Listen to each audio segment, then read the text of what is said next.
चीन और भारत के जल्द हो सकती है WMCC की बैठक। इस वक्त की बड़ी खबर मैं आपको बता रहा हूं, कल की जानकारी आ रही है कि कल हो सकती है LAC विवाद को लेकर WMCC की अहम मीटिंग।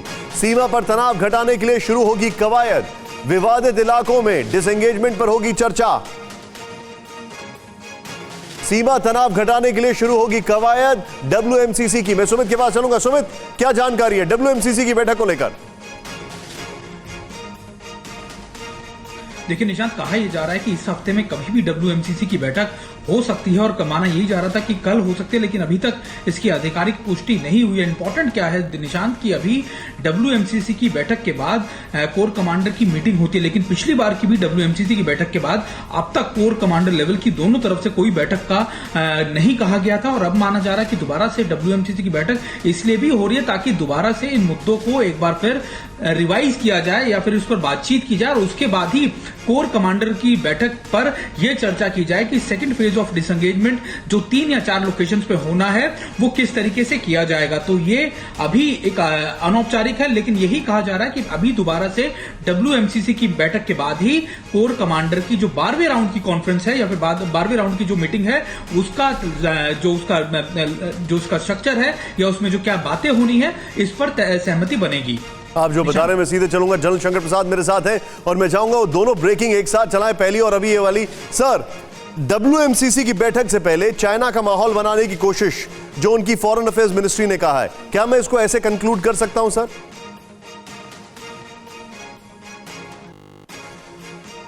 देखिए, WMCC की मीटिंग चाहे हो चाहे ना हो, ये भी पक्का नहीं मालूम है कि फॉरेन मिनिस्टर्स की बात होगी कि नहीं होगी।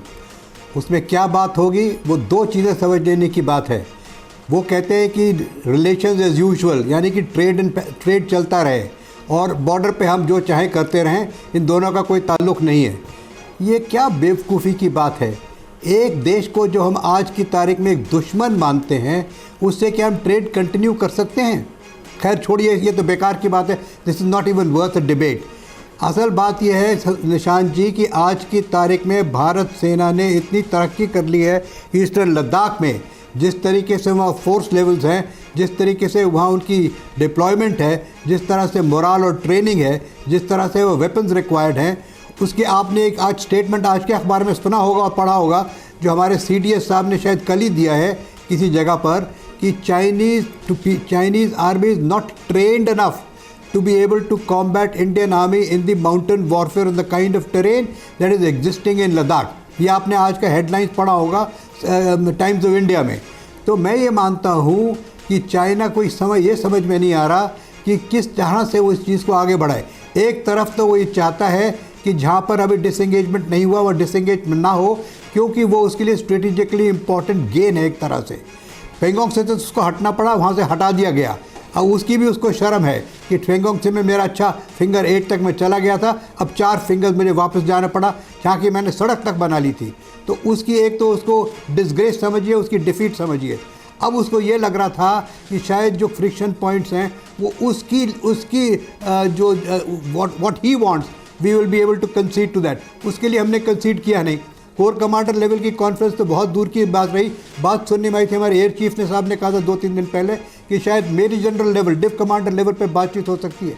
विच मीन्स निशान, डिव लेवल की जब बातचीत होती है इसका मतलब ये है कि स्पेसिफिक पॉइंट्स इस जगह इस ग्रिड रेफरेंस से इस ग्रिड रेफरेंस तक जो हर एक चीज़ नक्शे पे डिस्कस होगी, ज़मीन पर डिस्कस होगी, that is the level eight which the divisional commanders act वो हो नहीं पा रही है, क्योंकि चाइना को पता है कि उसके पास कोई ऐसा सबूत नहीं है कि जहाँ वो बैठा है उसको वह बैठना चाहिए। He has to get back from it. तो हमारे डिव कमांडर साहब की तैयारी पूरी होगी और वो उसको जरूर समझा देंगे। मतलब आप ये कह रहे हैं जनरल साहब कि चाइना जो है वो डिनाइल मोड में है और वो they have an escapist attitude, वो बच रहा है क्योंकि उसकी चोर की दाढ़ी में तिनका है। Very sharp reaction sir. बिल्कुल बिल्कुल, there is no doubt about it. Point taken. अड़ी सोमवार से शुक्रवार शाम 6 बजे सिर्फ TV9 भारतवर्ष पर।